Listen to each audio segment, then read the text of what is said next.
Conciencia, conocimiento de varios procesos cognitivos como dormir, soñar, concentrarse y tomar decisiones. Se divide en conciencia de vigilia, que es el estado que abarca los pensamientos, sentimientos y percepciones que ocurren cuando estamos despiertos o razonablemente en alerta. Los estados de conciencia alterados de la conciencia es el estado mental que difiere de la conciencia de vigilia, como el sueño. Tenemos también ensoñación y fantasía, que es un momento que el cerebro se dispersa un momento y vuelve otra vez a estar en contacto con la realidad. Los estados alterados de la conciencia por drogas tenemos a los bariúticos, que son tranquilizantes, a los depresores, que es el alcohol que se encuentra en el trago, en el ron, en el whisky. Los opiáceos es el opio, los alucígenos son el LSD. También tenemos los estimulantes que se consumen generalmente, que es la nicotina, cocaína, cafeína, anfetaminas. Y también está la marihuana. Dentro del estado alterado de la conciencia tenemos el sueño, y dentro del sueño tenemos los ciclos circadianos, los cuales duran aproximadamente un día. Además de esto, que dura aproximadamente un día. Tenemos el reloj biológico, que es gobernado en gran parte por un minúsculo racimo de neuronas que están localizados en la región inferior del hipotálamo. También encontramos aquí el núcleo supraquiasmático, que es un racimo de neuronas que se encuentra en el hipotálamo y recibe señales de la retina en los ciclos de la luz y oscuridad. Tenemos las etapas del sueño. Las etapas del sueño consisten en el sueño MOR, que también es llamado sueño paradójico porque activa el encéfalo y otros síntomas fisiológicos, haciendo que los movimientos oculares sean rápidos. El sueño no MOR se refiere a las etapas del sueño sin movimientos oculares, que alteran con las etapas. Las etapas del sueño tenemos la etapa 1, que es donde se caracteriza porque los ojos granidan en un estado de relajación, al igual que los músculos, y la etapa 2 son las ráfagas cortas y rítmicas de la actividad. La etapa 3 empiezan a emerger las ondas delta, que son ondas lentas con picos muy altos. Y por último la etapa 4, que en donde el encéfalo emite ondas delta muy lentas. El ritmo cardíaco, la tasa de respiración, la presión sanguínea descienden en el nivel más bajo que registran durante la noche. Los trastornos del sueño. En los trastornos del sueño tenemos la narcolepsia, apnea, insomnio, terrores nocturnos y pesadillas. La narcolepsia es un trastorno hereditario del sueño que se caracteriza por quedarse dormido durante cualquier hora del día. La apnea es un trastorno del sueño que se caracteriza por la dificultad para respirar en la hora de dormir. El insomnio es caracterizado por la dificultad para conciliar el sueño. Los terrores nocturnos, que son sueños atemorizantes que se dan durante el sueño no MOR. Y las pesadillas, que se dan también en el sueño no MOR y son sueños atemorizantes no. El condicionamiento clásico es una respuesta propuesta de manera natural por un estímulo que llega a ser provocada por un estímulo diferente previamente neutral. Fue quien descubrió el condicionamiento clásico fue Ivan Pavlov, que él descubrió esto entrenando a un perro a salivar. Los elementos del condicionamiento clásico supone realmente por un estímulo con otro estímulo previamente neutral. 4 elementos básicos.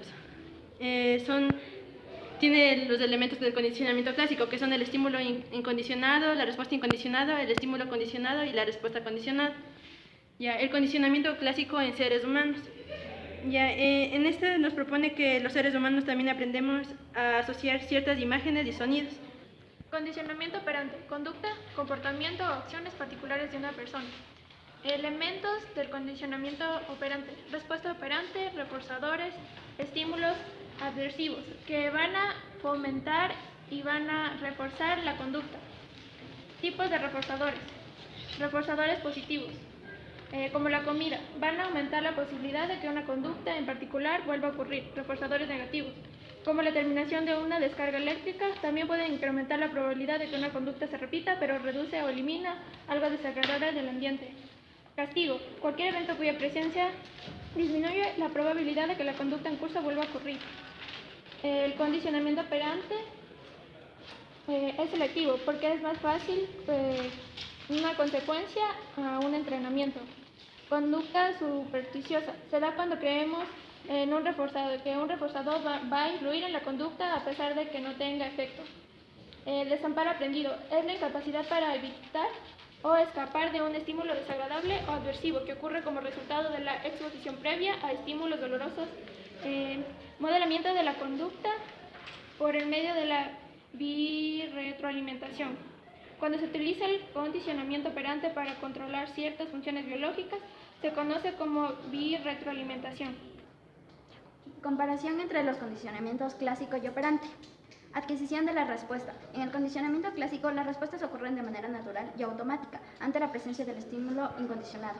Durante la fase del proceso de aprendizaje llamada adquisición de la respuesta, esas respuestas que ocurren de manera natural son ligadas al estímulo condicionado asociado este último con el último incondicionado. La adquisición de la respuesta se refiere a la fase del proceso del aprendizaje en que la respuesta deseada es seguida por reforzadores.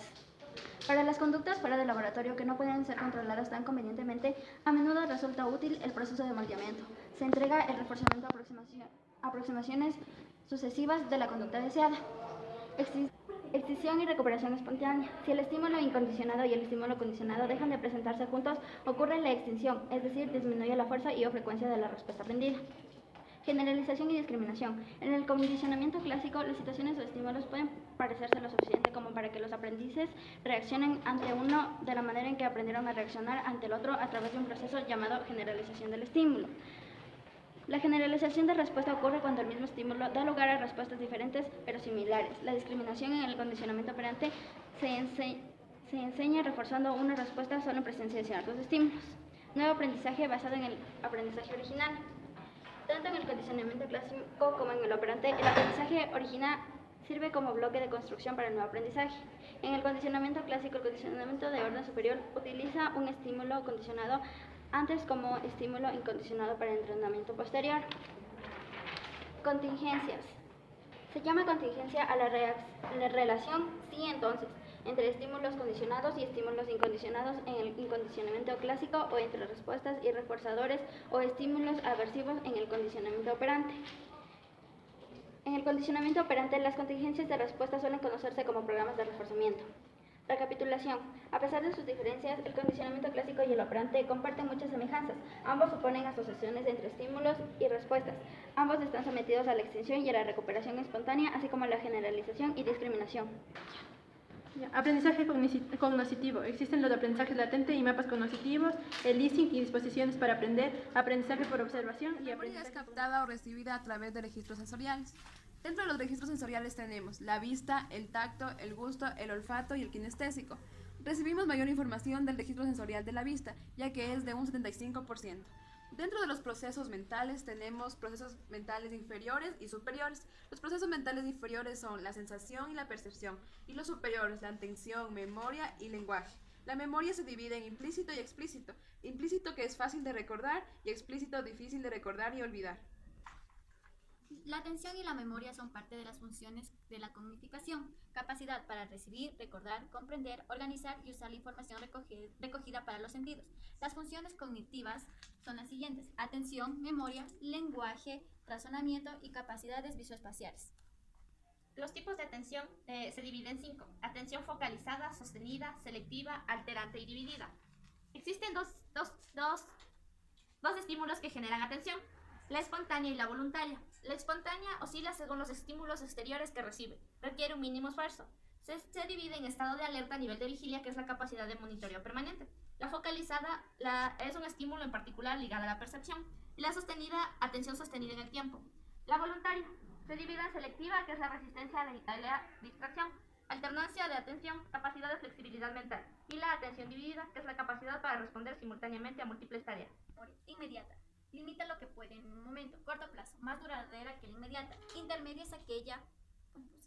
Intermedia es aquella que entra en la memoria de corto plazo y largo plazo. Largo plazo involucra una memoria declarativa y procedimental. Procedimental guarda esquemas implícitos en procedimientos. Sensorial, almacenamiento inicial y momentáneo. Declarativa, información evocadamente y conscientemente. Y la semántica, almacena cosas que sabemos. Para la construcción del pensamiento se utiliza el lenguaje, que es un sistema flexible de comunicación. Este usa sonidos, gestos, reglas y símbolos para transmitir información. El lenguaje humano es semántico, pues tiene significado. Está estructurado por sonido, en el cual encontramos los fonemas, que son unidades básicas que indican el cambio de significado. Además, hay morfemas, que son unidades mínimas de significado, como prefijos, sufijos o palabras simples. El lenguaje usa reglas para combinar los sonidos y las palabras y darle significado al idioma. Esto es la gramática. Esta incluye a su vez sintaxis, que son las reglas para organizar las palabras en frases y oraciones. También usa la semántica, que son los criterios para asignar significado a los morfemas. Son representaciones verbales de una experiencia sensorial. Visualizamos las cosas para pensar en ellas y manipulamos las imágenes mentales. La imaginería ayuda a resolver los problemas. Los conceptos son una categoría mental para clasificar los objetos, experiencias y personas.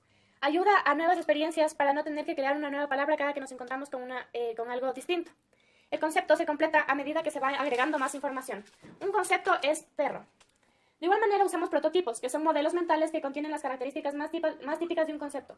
Estos los usamos cuando un concepto es borroso o no está claro. Nuestra mente selecciona e interpreta activamente los datos sensoriales. Transformamos y reorganizamos datos ajustados a un marco mental de referencia para modificar nuestras estructuras mentales, para acomodar nuevos datos y nuevas formas de pensamientos. Todo esto se ve afectado a veces por un bloqueo conceptual, que suele ser instantáneo y apenas momentáneo. También se basa en la producción de estrategias y evaluación del progreso. Las estrategias de solución y la evaluación del proceso tienen algunos métodos, como son el de ensayo-error, las cuales son opciones limitadas y a veces también, por consecuencia, se pierde tiempo. La recuperación de información. Aquí interviene la memoria a largo plazo. Recordamos cómo resolvimos anteriormente algún problema y lo aplicamos. Algoritmos. Método que garantiza una solución correcta. La heurística. Reglas empíricas que ayudan a simplificar y resolver problemas, las cuales no garantizan una solución correcta.